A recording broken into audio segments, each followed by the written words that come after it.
Alors, je m'appelle Blaise Dubout, je suis vigneron à Épaisse sur un domaine de 5 hectares. Nous sommes ici sur la commune de Lutry, sur l'appellation Villette, où nous avons une grande partie de vignes en location ici, ce qui compose presque la moitié de notre domaine, sur une partie, l'autre partie étant en propriété. Ici, nous sommes sur une configuration avec une partie orientation plein sud dans le sens de la pente, en taille guyot, un tout petit peu de gobelet qu'on voit devant nous qui reste sur le domaine. Et puis d'une manière générale, nous sommes plutôt en banquette, comme on peut le voir sur le coteau, un petit peu plus haut, en travers de la pente, pour permettre encore de lutter contre l'érosion et bénéficier de cette manière-là d'une très bonne sauvegarde du terroir et limiter au maximum l'érosion. Il est vrai que la particularité du vignoble de Lavaux, c'est de bénéficier de ces fameux 3 soleils. On parle du lac, du soleil et des murs de vigne. Voilà. Puis quand est-ce que tu as commencé avec l'enherbement dans le désal? Ça fait 18 ans, toutes les lignes, ouais, 18 ans. Donc on laisse pousser l'herbe sur le plat de la banquette. Parce qu'on voulait limiter l'érosion. On a de l'orpin, qui lui est susceptible de bien résister à la sécheresse. Le seul problème qu'il y a, c'est qu'il glisse un peu. On le voit surtout dans la rocaille, dans les murs de vigne, dans les murs en pierre sèche. C'est là où on va le chercher, on le prend puis on le met dans le terrain. Ça, on en a, ça marche bien. C'est juste difficile à mettre en place. Quand on l'arrache de son milieu dans les murs, dans la rocaille, pour le mettre en place, eh ben, on n'arrive pas à garantir la reprise dans le terrain. Par contre, c'est génial parce qu'il n'y a rien qui pousse entre deux. Ici, avant, bon, cette vigne, elle a 4 ans. Le but là est d'avoir plus d'herbicides du tout. Ouais. Mais on voit qu'il y a déjà une couleur un tout petit peu plus pâle, jaunasse sur les 3 lignes, ouais. Et qu'après, on est plus régulier un petit peu plus haut. Ouais. Hein? D'accord. Et ça, c'est dû à la... Ça, c'est dû à la piloselle qui offre une concurrence assez importante. Alors, nous, on a voulu le mettre tôt, au mois de septembre de l'année où on a implanté la vigne. Ouais. On a planté au mois de mai. Et en septembre, on mettait 2 plants de piloselle entre chaque pied. Là, on voit que visiblement, c'est trop tôt. S'il pleut peu, eh ben, l'eau ne pénètre pas du tout de la même manière. Elle est retenue par la piloselle. Elle ne pénètre pas dans le sol pour alimenter directement. Alors, c'était très visible au début. Puis aujourd'hui, ça l'est moins parce que la vigne a dépassé en fait la concurrence que peut proposer la piloselle sur on va dire 30 cm à peu près. Il vaudrait mieux attendre 4 ans et mettre la piloselle. L'avantage, c'est qu'on n'avait pas besoin de désherber. On n'avait pas besoin de... Parce que si tu mets la piloselle puis il y a déjà de l'herbe, elle a de la peine à s'implanter. Là, il n'y avait pas besoin. Alors, cette idée, on fait c'est un herbicide de moins encore. Il y en a 0. Il n'y en a jamais eu. Il faut savoir que le sol ici est relativement léger. C'est même très léger. Il y a 67% de sable pour environ 10% d'argile. Donc, je crois qu'il faut qu'on soit conscient que sur un sol comme celui-là, si on vient avec des machines, des turbos, etc., avec la pente, on a quand même 35% de pente, on glisse. Il y a du sable, c'est du gravier. Donc, de l'herbe nous permet aussi de mieux mécaniser. C'est une épareuse, donc elle a des marteaux, elle broie l'herbe. Ça fait un excellent mulch, comme on dit, ça fait un excellent futur humus pour la vigne, voilà. Tu peux nous raconter un peu l'évolution de cette vigne? Bon, alors ça a d'abord été un peu un souci parce qu'il y avait une utilisation massive d'herbicides résiduaires.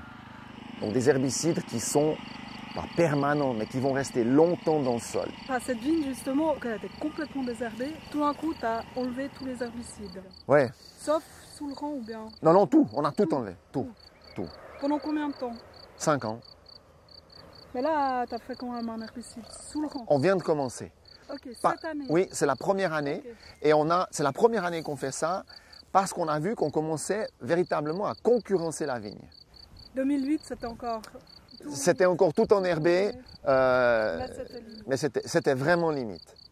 Ce qu'on constatait durant la végétation 2006, le vin de 2006, en 2007 nous a fait dire 2008, c'est la dernière année où on essaye, si ça ne passe pas, on désherbe en 2009. Et c'est ce qu'on a fait. On désherbe hectares, on vient de le faire et on voit ça repousse déjà. Couverture herbeuse tout l'hiver. Moi j'aime parler de flore à l'opposition de mauvaises herbes parce qu'on en a besoin de l'herbe. Voilà. On peut voir certaines traces du travail du vigneron d'avant, c'est qu'il avait créé des espèces de rigoles. On voit un petit bout de tuyau ici pour arrêter l'eau et la faire venir dans le ruisseau. Il y avait besoin parce qu'il désherbait tout. Le sol bougeait, il s'érodait, il partait dans la pente. Avec l'herbe, il n'y a plus besoin, il ne part plus, il ne bouge plus, il est stable. Là, il semblerait que la vigne se comporte mieux, mais c'est grâce à l'enherbement qu'elle va mieux. Donc voilà. Ouais.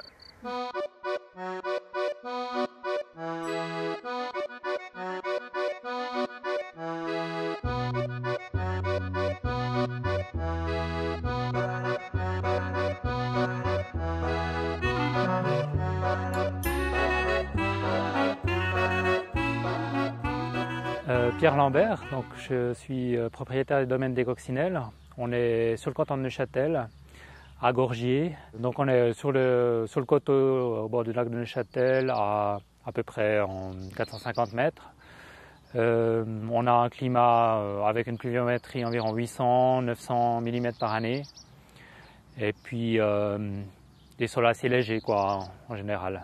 J'ai 20 hectares donc uniquement en vignes biologiques. Pourquoi ton père a mis ces vignes en banquette?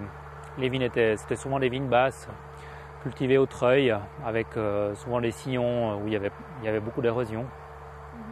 Il remontait la terre après à la haute, quoi. Ouais. Et puis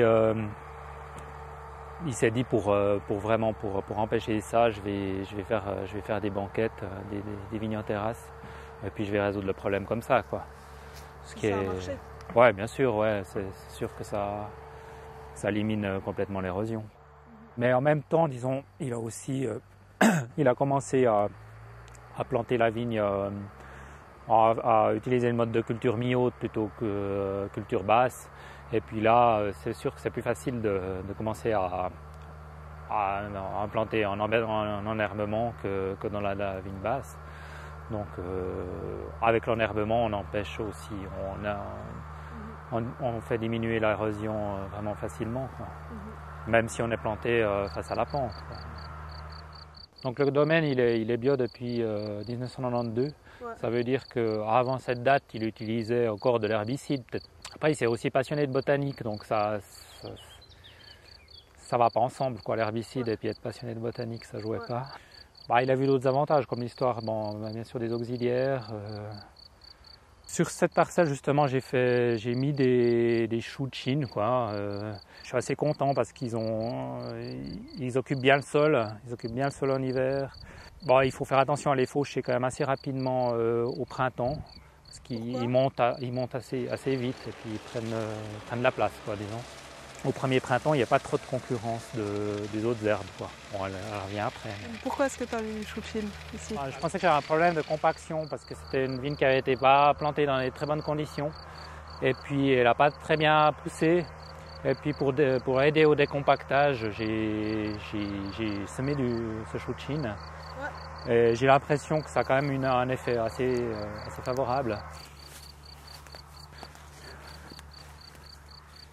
Voilà, la plantation de la vigne, le terrain était nu. Et puis par planton, on a fait par planton, on a planté des plantons de fraises à ce moment-là. Il s'étend avec ses stolons, donc il couvre bien le sol. Après, il a quand même une certaine ampleur, quoi, donc il y a quand même une concurrence, quoi, au niveau hydrique. Je pense que c'est plus concurrent que l'épervière. Ouais. Il y a plusieurs espèces de ces épervières. Ça, c'est une épervière des Alpes avec ses fleurs orangées, quoi. Elle a aussi ses poils, quoi, en fait. Ces espèces de poils. Et puis elle se répartit aussi par stolon, quoi. Ouais. Ah, voilà, un tapis de piloselle. C'est décomposé, donc et puis elles font. Voilà, la fleur, c'est ça, quoi. Et puis après, les graines ici, quoi.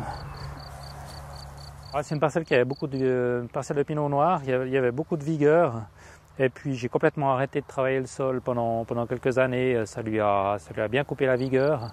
Et puis maintenant j'ai repris le travail du sol parce que je voyais que la vigueur avait quand même bien baissé, donc je ne voulais pas quand même trop réduire la vigueur, quoi. Je règle un peu comme ça mon travail du sol. Puis un rang sur deux, bien sûr, pour pouvoir passer avec mes machines sur l'autre rang quand le terrain est vraiment humide.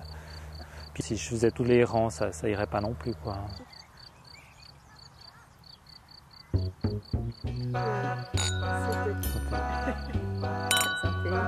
Sauter.